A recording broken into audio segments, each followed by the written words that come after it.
The economics for farmers when it comes to a comparable net income has probably been as tough as it's been in 30 plus years.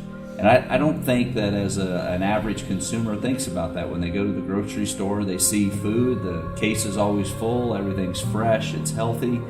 But what they don't always recognize is that the people that toil behind the scenes, that get up early in the morning, that go to bed late at night,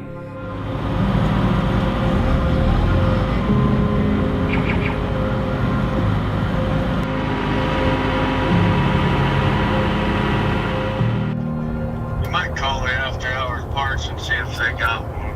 Okay, gotcha. Where they got one at. I mean, I'll give, if that doesn't fix it, I'll call Dave, and then I'll tell Dave he can figure out where the part's at.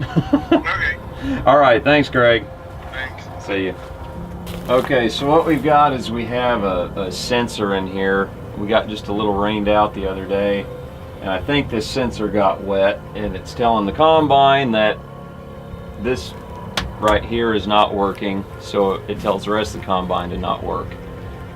Anyway, so either the sensor's bad or there's some moisture built up in there, so we got to blow it out. If that works, it works. If it doesn't, we got to get a new sensor and put the sensor in. So anyway, the joy.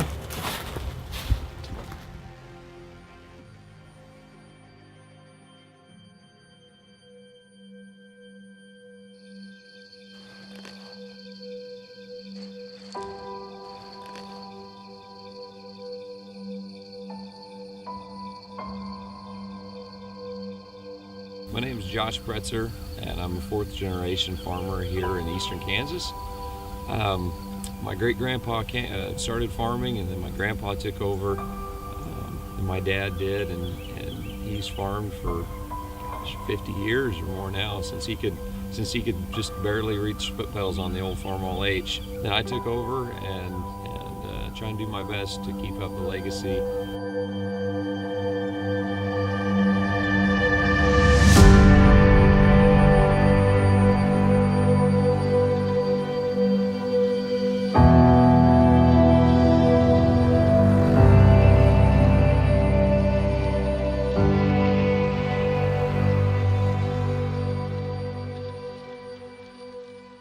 We're in the middle of soybean harvest right now, fall of 2018. It's going really great. Really thankful. We've had a really tough year. One of the worst drought years that we have on record. We've got, harvest is a fun time. It's nerve-wracking to some extent, trying to keep all the machines going, and all the work that you did, and all the effort and the time and the stress of watching the rain and wind and snow, sleet, however, finally come to an end. We get the final product, but it's a great time of year. Lots of fun. Well, I think certainly the challenges for farming today are probably as tough as they've been in many years.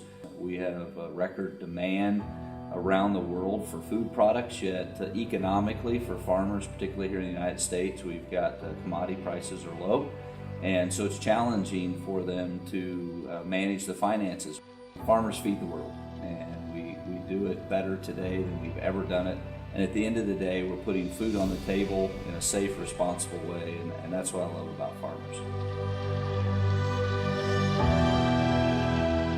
A lot of people right now are trying to get as much out of the land and as they can, because crop prices and commodities are low, and they're draining their land, they're draining the soil, and this is a renewable resource that we have to take care of.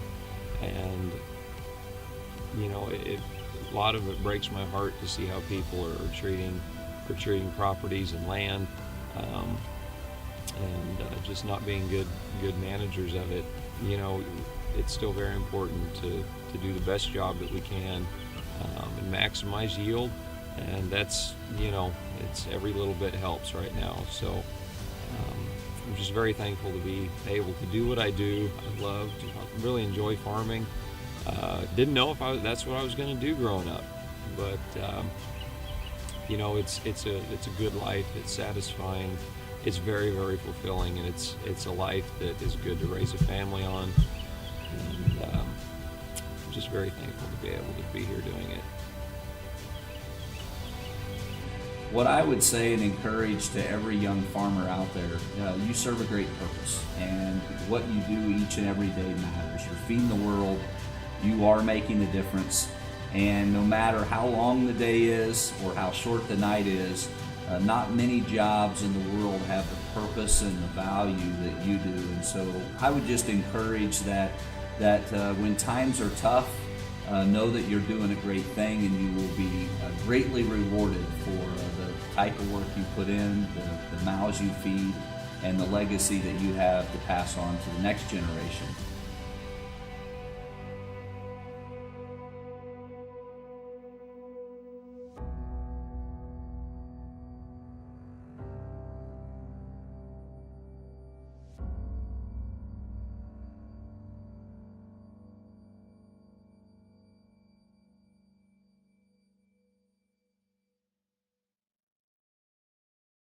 I think there's a lot of reasons why we should be excited about the future of farming and agriculture, because there are students that are interested. I happen to be a part of an organization and serve on the National FFA board.